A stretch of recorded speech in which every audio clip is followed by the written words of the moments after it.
Oke, halo semuanya, kembali lagi bersama Kuli Project. Kita lanjutin lagi materi tentang clean arsitektur ya. Sebelumnya kita sudah bikin slicing UI, tampilannya kayak gini, simple banget ya. Ada all user, ada detailnya kalau kita klik dia. Terus karena dia ada dua page, lebih dari satu page, dia ada perpindahan page. Jadi kita belajar juga gimana cara routing management, simple, sederhana ya, ngelempar data juga ke page lain gitu ya. Nah, sekarang kita masuk ke bagian terpenting di layer presentation, yaitu gimana caranya kita mengimplementasikan state management kita dan state management ini bisa menjalankan atau mengeksekusi use case yang telah kita buat gitu ya. Ini adalah poin penting. Kenapa? Karena si state management ini yang akan berpengaruh besar ya di bagian presentation layer.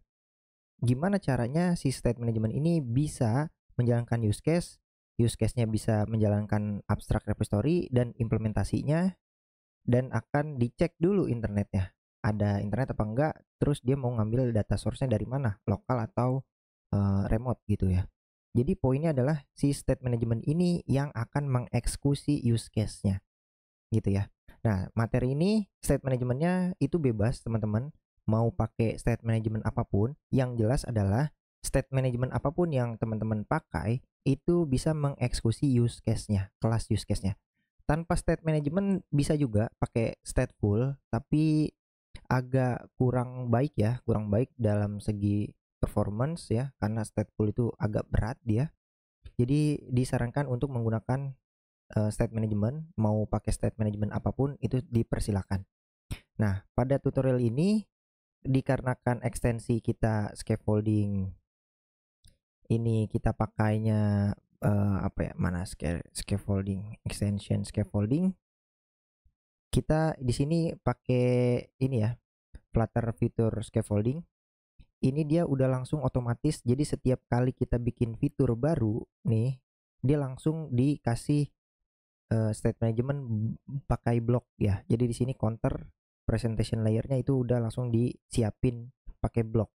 Jadi dia biar langsung langsung cepet aja gitu ya. Bikin fitur langsung state managementnya dikasih blok. Padahal isinya juga masih masih kosong gitu ya. Belum ada apapun di sini. Di eventnya juga masih belum ada apapun.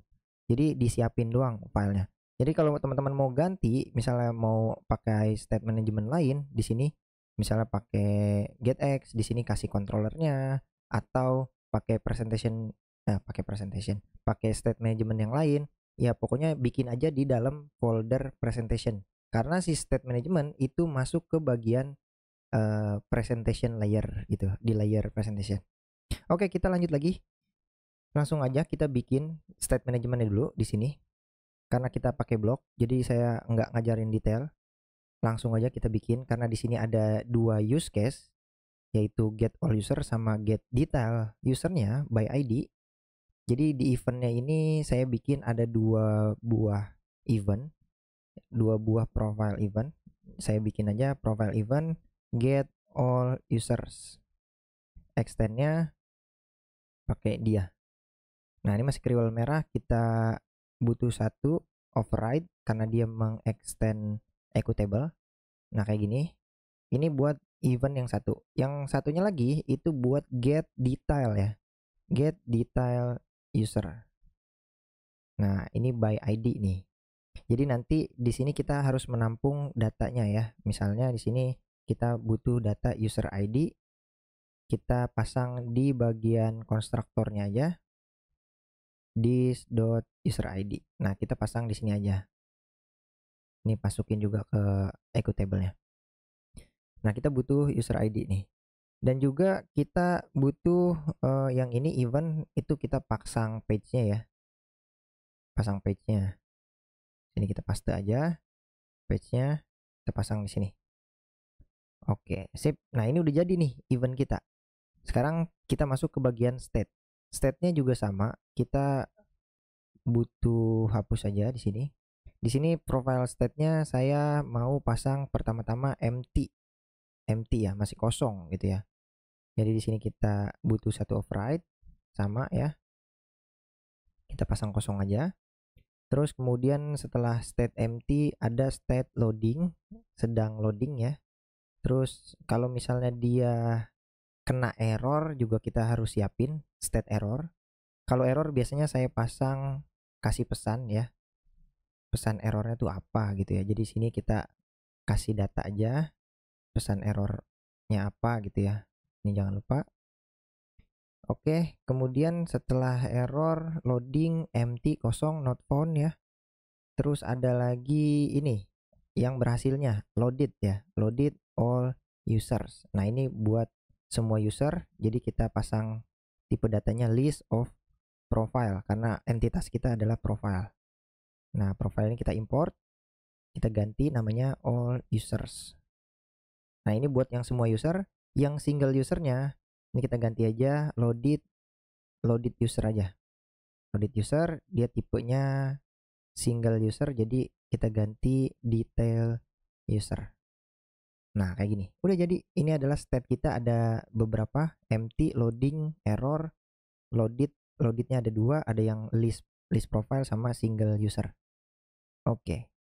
Nah, untuk di blok awal-awal kita profile state empty ya. Awal-awal masih kosong. Eventnya itu ada dua, get all user sama profile event get detail user. Nah, ada dua nih. Jadi di sini kita pasang asinkronus saja. Nanti kita akan eksekusinya di sini. Nah, kita akan eksekusi di sini.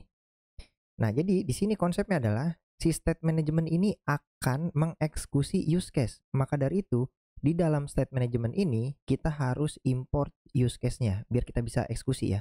Jadi di sini kita pasang aja use case-nya, get user, all user, sama get user ya. Nah, jadi ada dua use case, kita siapin dulu. Kita tampung menggunakan konstruktor.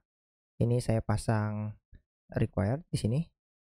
This dan satu lagi get user. Nah, ini ada dua ya. Jadi kita udah integrasi ini si use case-nya dengan state management kita. Di sini kebetulan saya pakai blok, jadi integrasinya kayak gini via konstruktor dia. Dikoneksiinnya pakai via konstruktor. Nah, di sini eventnya ini dipanggil, ya udah. Kalau event ini dipanggil buat get all user, maka di sini kita langsung eksekusi aja nih. Eksekusi page-nya dari mana? Karena kita eventnya punya page, jadi langsung lempar aja. Nah, ini tipenya apa? Tipenya future either. Nah, ini kita copy nih tipenya nih. Jadi dia ini adalah hasil get all user ya. Ini biasanya saya penamaannya kayak gini. Hasil get all user, dia kita tungguin karena dia fungsi future. Kita tungguin sampai dia dapat dia kiri atau kanan. Nah, fungsi ini kita import dulu dari Z-nya. Failure juga kita import dan selesai. Nah, ini untuk yang get all user, kita udah eksekusi nih. Nah, untuk yang bawahnya ini buat get, bukan get all user tapi get user ya. Ini get user biasa. Kita eksekusi, dia butuh user ID. Nah, tapi dia bukan list profile tapi dia list biasa. Hasil get usernya kayak gini. Nah, jadi kayak gini ya teman-teman. Intinya adalah mau pakai state management apapun, yang jelas adalah dia harus menjalankan fungsi dari use case-nya. Jadi kayak gini, harus menjalankan eksekusi dari use case-nya. Nanti hasilnya ya, baru kita olah dah tuh di sini di state management buat jadiin sebuah state. Nah, jadi karena dia ada dua kondisi, kiri atau kanan. Jadi kalau jika kiri, maka dia akan menjalankan apa nih? Jika kiri nih, if left, dia jalanin apa di sini. Nah, kemudian jika kanan, dia jalanin apa? Right, ya. Dia jalanin apa di sini? Gitu ya, teman-teman. Jadi kanan apa kiri nih? Nah, biasanya saya nih awal-awal kalau misalnya suatu event dipanggil, saya bakalan kasih dia loading dulu ya. Kita ganti dulu profil state-nya jadi loading. Kemudian kalau dia kiri, artinya dia error. Maka state-nya kita ganti jadi error. Kasih pesan misalnya cannot get all users misalnya gitu ya. Kemudian kalau misalnya berhasil, ini kita kasih state-nya yang loaded all user. All user dari mana? Dari sini. Hasilnya list of profile. Biasanya penamaannya saya hasil get user vault ini saya pasang di sini Nih saya kasih koma dulu. Left hasil ya, atau right hasil kayak gini. Biar clear nih, kalau ini kiri ini kanan hasilnya.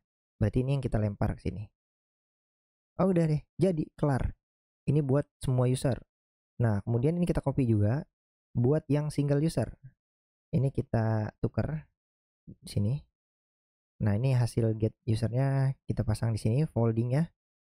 Ini ada left hasil get all user. Ini kita ganti jadi get user. Cannot get detail user. Nah, ini jangan loaded all user tapi loaded user. Udah jadi. Ini adalah blok kita. Simple kan? Oke, ini kita importnya fix dulu biar dia absolute ini. Udah kita save, udah clear nih. Nah, itu adalah blok kita udah jadi, udah terintegrasi dengan use case-nya. Jadi kalau event ini dipanggil, dia bakal ngejalanin use case-nya. Udah kelar. Bagian state management selesai dibuat. Nah, terus kita ngapain lagi, Bang? Sekarang idenya adalah si state management ini kita integrasi atau eksekusi ya di UI kita, page kita. Ya, ini di page nih 15. Ini akan kita eksekusi di page. Nah, ini guys. Ini final step-nya nih. Eksekusi di page.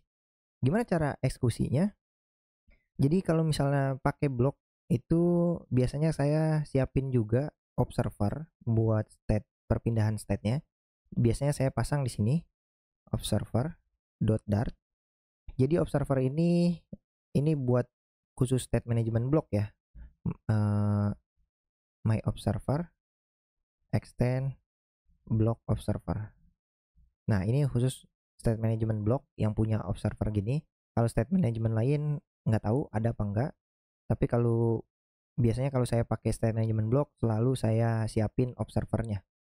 Walaupun ini cuman buat debug aja ya gitu ya. Mengobserve dari memantau state perpindahan state-nya. Nah, di sini saya pasang apa ya? Sini kita tambahin ini. Override ya. Override on change.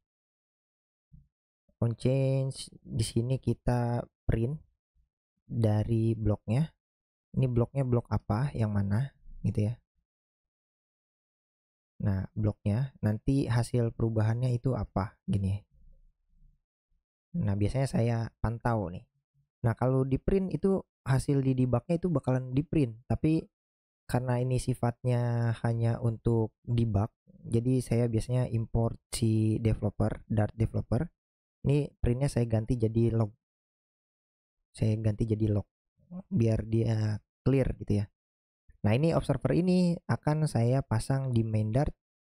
Di sini kita buat asinkronus. Ini pasang blok. Kita import dulu. Titik observer kita pasang my observer. Nah, udah jadi kayak gini. Ini jangan lupa di fix. Udah kelar. Ini adalah tambahin observer bloknya ya. Nah, kemudian di sini ini ada dua cara untuk mengeksekusi di page, yaitu kita memanfaatkan hanya si state manajemennya aja. Di sini misalnya kita nge-provide ini dulu, block providernya. Block providernya kita pantau sini. Oke. Di sini kita pantau. Nanti di sini kita pasang child yang tadi material app. Nah, di sini kita kasih si profile blocknya. Nah, cuman kalau di sini kita butuh masukin datanya kan, get all user. Nah, kita butuh si kelas get all user, kita tambahin lagi. Wah, kita butuh repository lagi. Jadi ini panjang banget guys prosesnya. Profile repository yang implement ya. Ini kita enter. Nah, dia butuh panjang lagi nih, data-datanya banyak banget gitu ya. Nah, ini kurang tepat penggunaannya seperti ini ya. Jadi gimana Bang cara ngehandle-nya?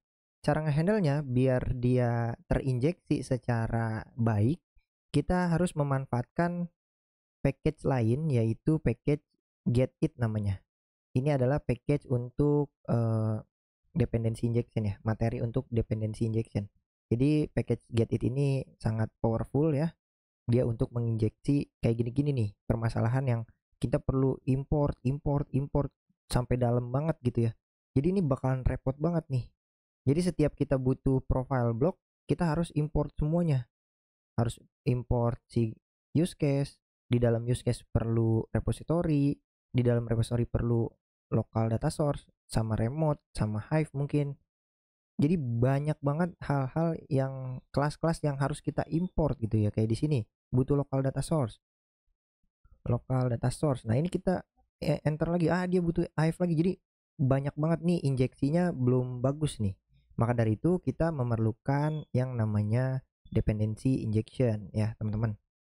Maka dari itu di sini kita harus pakai dependency injection biar lebih mudah itu penggunaannya ya. Gimana cara pakainya? Mungkin ini pembahasannya agak panjang. Kita next di video selanjutnya aja. Oke?